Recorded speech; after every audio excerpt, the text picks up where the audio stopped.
문서법 그 법수를 3편 올렸습니다. 그 4편째 올리려 하니까 그 연결되는 부분을 설명하고 넘어가야 이해가 좋을 것 같아서 이 동영상으로 설명을 해보겠습니다. 제일 첫 번째 3번을 올리는데 첫 번째는 척이래 해가지고 이거는 점을 말합니다. 점. 그 다음에 이제 그 두 번째는 럭이래 해가지고 이거는 그 한예자 가로 긋기. 그 다음에 세 번째는 노라 해가지고 이거는 세로 긋기.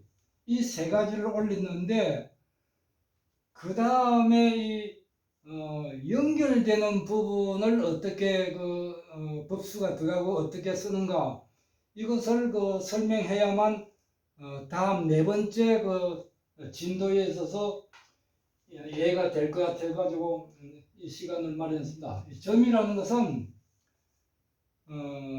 한 번에 이 8법 8가지 문서의 8법이 한꺼번에 들어가 가지고 하나의 그 모양을 이루는 것을 단일 법수라 그러고, 그 다음에 여러 가지 이렇게 세 글자 있는 데는 이는 연결되는 부분을 어떻게 저 법수가 다 들어가지 않고 생략해 가면서 이렇게 글씨 하나를 모양을 나타내는 것을 이거는 이제 중복 법수라고 합니다.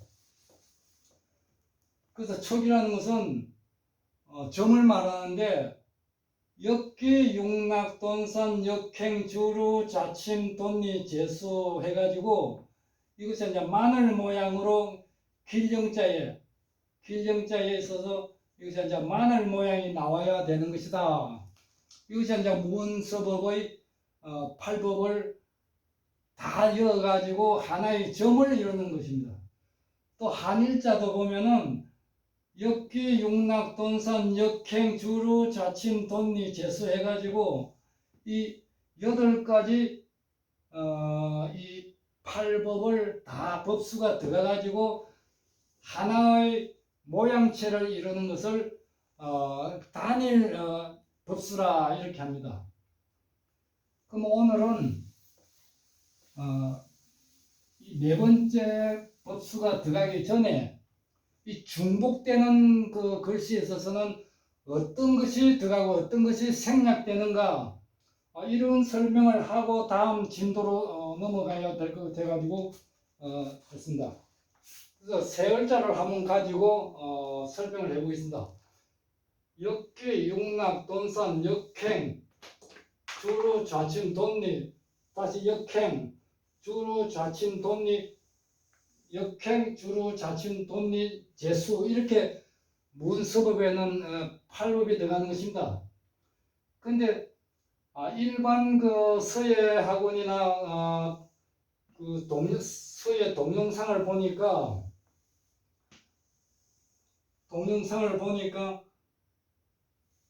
여기서 바로 이렇게 여기서 하면 그 법수가 교차되는 것이 아니라 바로 손목을 돌린다든지 붓을 이렇게 붓것을 돌려 가지고 바로 이렇게 나가는 것을 봤습니다. 이렇게 그것은 문팔법에 있어서는 법수가 아니다 이렇게 설명합니다. 그러면 세 글자에는 여기가 중복이 되고 여기가 중복이 되는 것입니다.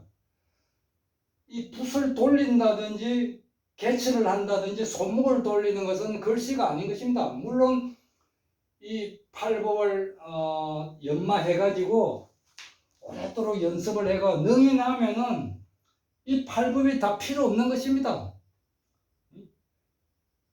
그때 글씨 모양에 따라 3개도 들어갈 수 있고 8개가 들어갈 수도 있고 5개가 들어갈 수도 있는 이 법수가 생략해가면서 해야 글이 되는 것이지, 초보자한테서는 이 8법이 꼭 들어가야 되지만은 어느 정도 글씨에 능하면은 이 법수가 사실은 필요 없는 것입니다. 마치 예를 들면은 배를 타고 강을 건넜으면은 배에서 내려야만 걷는 것이지, 건넜다 해가 배에 내리지 않고 건넜다는 할 수 없는 것 같습니다. 그래서 세을자가 여기에서 중보고 되는데 법수가 바로 여기서 돈리까지는 하고 재수까지는 이 부분이 생략되면서 다시 이 네 번째 역행으로 이렇게 오는 것입니다. 이제 역행 와가지고 붓이 꼬이니까 그대로 이렇게 가게 손목을 돌리지 않고 그대로 이렇게 붓이 가면은 여기서 꼬이니까 다시 여기서 역기 육락 동산 해가지고 다시 여기서 이 역행이 세 번째 역행이 이루어지는 것입니다. 그래가지고 이 부분은 세머리를 해가지고 조구라 그럽니다. 조구. 세입이 나와야 되고, 여기는 이렇게 하면 달걀, 낭형으로 나와야 된다. 달걀 모양으로 나와야 됩니다. 그 달걀이 한쪽에가 약간 이렇게 좀 좁습니다. 그래서 이것이 아니라 낭형, 달걀 모양이 이렇게 그리면은 세울자가 나와야 되고, 여기서 저울추를 내린다면은 이 부분하고 이것이 1대1로 돼야 되는 거죠. 1대1. 이걸 장법이라고 합니다. 그래서 이 점에서 이 점으로 하고 이 점에서 이 점으로 해야 이것이 아니라 짜임새를 문서법에서 장법이라고 하는데, 문장장자, 법법자. 그래도 문장이 좋아야 그 내용이 아름답듯이 이 장법으로 해가지고 이는 아구가 딱딱 맞아야 이 글씨가 멋있게 되는 것입니다. 그래서 오늘은 이렇게 세을자에서 중복되는 부분, 법수가 여기서 중복되는 부분을 이렇게 한번 설명했습니다. 그러면 이 세을자를 그냥 간단하게 설명을 하지 않고 바로 써보겠습니다. 역기 육락 돈산 역행 주루 자침 돈리, 역행 주루 자침 돈리, 주루 자침 돈리, 이렇게 나가는, 이게 이제 법수입니다. 이렇게 보면 이게 이제 세머리가 나와야 되고, 이거는 달걀 모양이 나와야 되고, 여기서 내려오면 이게 1대1로 돼야 되고, 여기서 이렇게 해야 장법이 맞다, 이렇게 설명해 봅니다.